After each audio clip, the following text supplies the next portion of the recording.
Chase Lee Hockey here at the Blue Futon. At the theaters, we went to an Imax showing of Avatar re-release in high definition 4K. Let's put on these 3D glasses and see if Avatar holds up from 2009.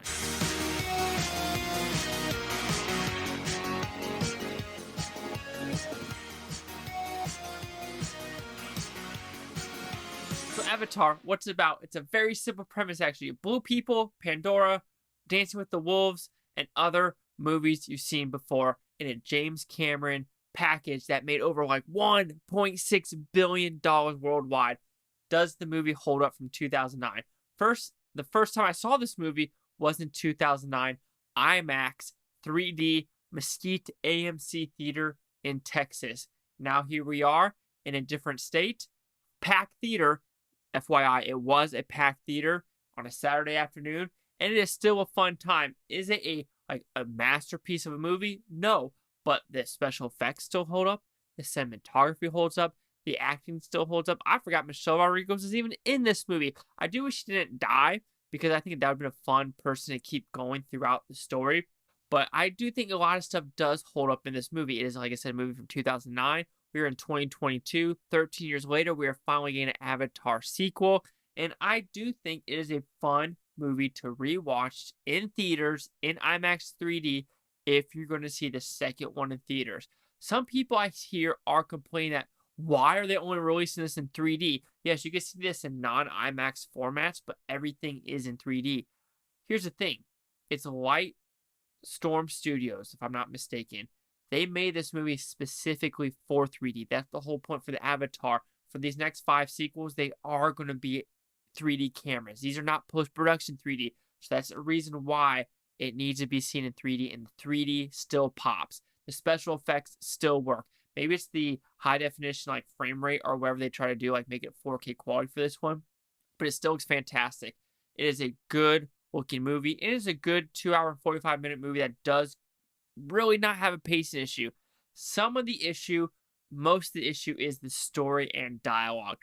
Some of the dialogue from some of the characters in the front, like Sigourney Weaver, she's just really mean in the first like 20 minutes of the movie, and it gets a complete tone change. You could say that's a little bit negative because how the timeline of the story is of how it's like she's mean and automatically nice, like in a heartbeat. So like when she's in the Avatar body where he's running for the first time, like her interaction there really does not match what happened outside the pod. So there are some weird character and dialogue moments where you're like, they could have fleshed this out a little bit more, but they didn't. Same with the guy that's also the scientist with Sigourney Weaver. He was also in Bones.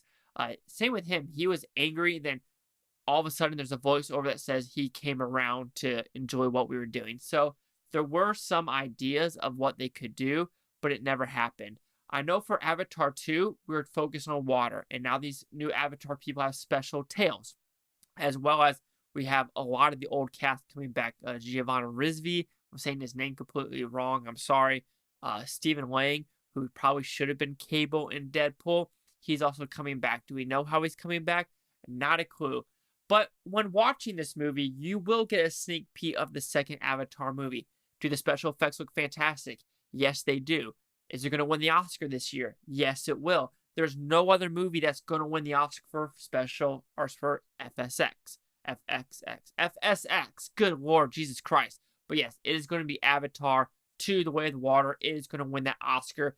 Just put it on the platter right now. However, the scene that was given to us for a sneak preview, I'm a little nervous. I won't lie, because it was just basically them swimming for a long, long time. And I don't know what it was trying to do, what it was trying to tell us. It didn't tell us anything about the story.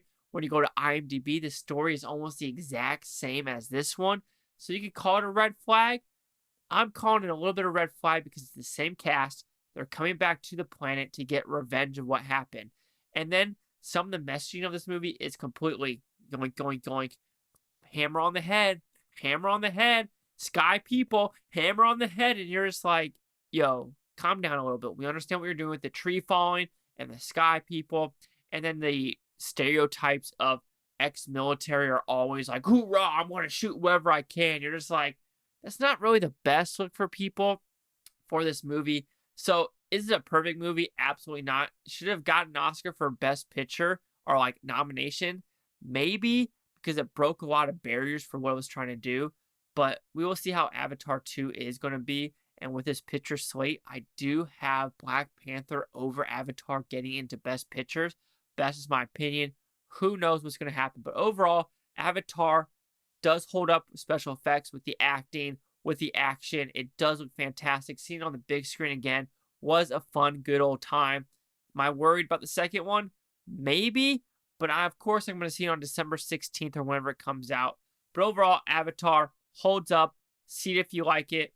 I know some people don't like the blue people because of the messaging. Yeah, I can see that if people don't like it because it's a rehash of other movies or just there is a hammer with the messaging over and over and over again.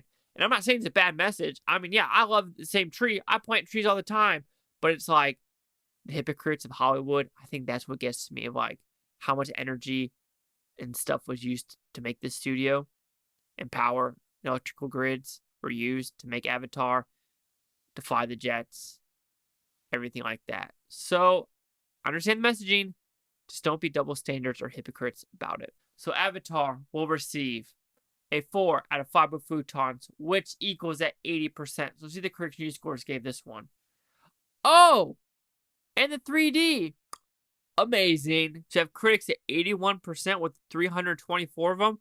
Audience scoring 82% with over 250,000. Here's critic consensus.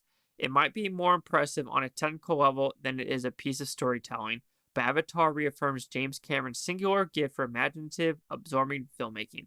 I mean, there's nothing wrong with that critic consensus. It's better than the Women Kings. 80, 81, 82. Chase out with the Blue Futon. Like, comment, subscribe. Let me know what you think is Futonatopia. You Futoners, thank you for watching. Have a fantastic day. And yeah, after watching this one in theaters, I am ready for Avatar 2. 13 years, let's get it started.